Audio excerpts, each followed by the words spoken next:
ഇവാഞ്ചലിയും അനുദിന സുവിശേഷ വിചിന്തനം.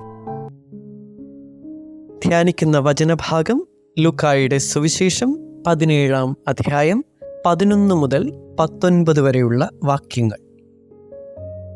1918 നവംബർ 11-ാം തീയതി അന്നാണ് ഒന്നാം ലോകമഹായുദ്ധം അവസാനിപ്പിച്ചുകൊണ്ടുള്ള ഉടമ്പടിയിൽ വിരുദ്ധ ശക്തികൾ ഒപ്പുവെച്ചത്.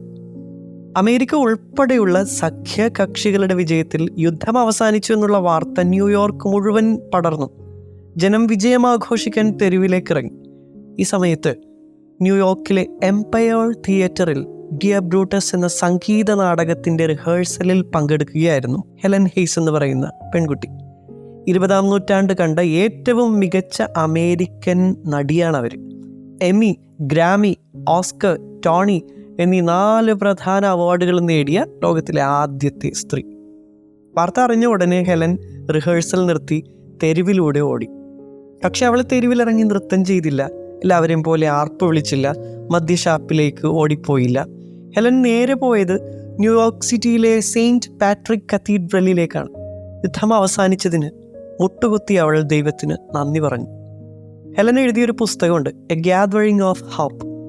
ഈ പുസ്തകത്തിൽ ഒരു അനുഭവം ഹെലൻ എഴുതുന്നുണ്ട്. ദിവസവും അഭിനയമൊക്കെ കഴിഞ്ഞ് അവൾ മുറിയിലെത്തിയാൽ ഒരു പേനയും പേപ്പറും എടുത്ത് എഴുത്തു തുടങ്ങും. ഒരിക്കൽ അമ്മ അവളോട് ചോദിച്ചു, നീ എന്താണ് ഈ കുറിക്കുന്നത്? അവളപ്പോൾ പറഞ്ഞു, എനിക്ക് അത് തരണേ, എനിക്കിത് തരണേ എന്നുള്ള പ്രാർത്ഥനകളാണല്ലോ നമ്മൾ എപ്പോഴും സ്ഥിരമായി ചൊല്ലുന്നത്. ഇത്തരം പ്രാർത്ഥന കേട്ട് കേട്ട് ദൈവത്തിന് മടുത്തിട്ടുണ്ടാവും. അതുകൊണ്ട് ദൈവത്തിന് നന്ദിയുടെ കൊച്ചു കൊച്ചു പ്രാർത്ഥനകളാണ് ഞാൻ ഈ എഴുതിക്കൊണ്ടിരിക്കുന്നത്. an attitude of gratitude. എല്ലാറ്റിനും എപ്പോഴും ദൈവത്തിന് നന്ദി പറയുക. ഇതായിരുന്നു ഹെലൻ എന്ന അഭിനേത്രിയുടെ ആധ്യാത്മികതയുടെ സീക്രട്ട്. മനുഷ്യന് വേണ്ട ഏറ്റവും പ്രധാനപ്പെട്ട ഒരു ഹോർമോണാണ് ഓക്സിറ്റോസിൻ. നന്ദി വാക്കുകൾ പറയുമ്പോൾ, കൃതജ്ഞത പ്രകടിപ്പിക്കുമ്പോഴാണ് ഓക്സിറ്റോസിൻ ശരീരത്തിൽ ഉൽപ്പാദിപ്പിക്കപ്പെടുന്നത്. ഈ ഹോർമോണാണ് നമ്മളെ വൈകാരികമായി മറ്റുള്ളവരുമായി ബന്ധിപ്പിക്കുന്നതും സഹകരിപ്പിക്കുന്നതും ഒക്കെ. രസകരമായി പറഞ്ഞാൽ കേരളത്തിൽ ഉൽപ്പാദിപ്പിക്കപ്പെടാതെ പോകുന്നത് ടൺ കണക്കിന് ഓക്സിറ്റോസിനാണ്. കാരണം നമ്മൾ മലയാളികൾ നന്ദി പറയാൻ മടിയുള്ള മനുഷ്യരാണ്. നന്ദി പ്രതീക്ഷിക്കാനും ഏറ്റുവാങ്ങാനും ഉള്ള ഒന്നല്ല, മറിച്ച് നൽകാനും നിത്യമായി ഓർമ്മിക്കാനും ഉള്ളതാണ് എന്നാണ് യേശു 10 കുഷ്ഠരോഗികളെ സുഖപ്പെടുത്തുന്ന ഈ സംഭവത്തിലൂടെ നമ്മളെ പഠിപ്പിക്കുന്നത്. ക്രിസ്തു നൽകുന്ന സൗഖ്യം ശരീരത്തോട് മാത്രം ബന്ധപ്പെട്ട ഒന്നായിരുന്നില്ല.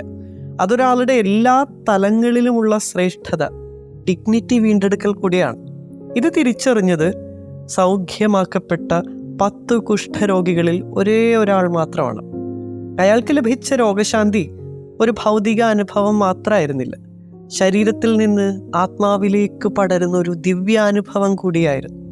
അതുകൊണ്ടാണ് അയാൾ മാത്രം തിരിച്ചു വന്ന് യേശുവിന് നന്ദി പറഞ്ഞത്. നന്ദി എന്നത് വിശ്വാസത്തിൻ്റെ മറ്റൊരു പേരാണ്. നിങ്ങൾ ദൈവത്തിന് നന്ദി പറയാറുണ്ടോ?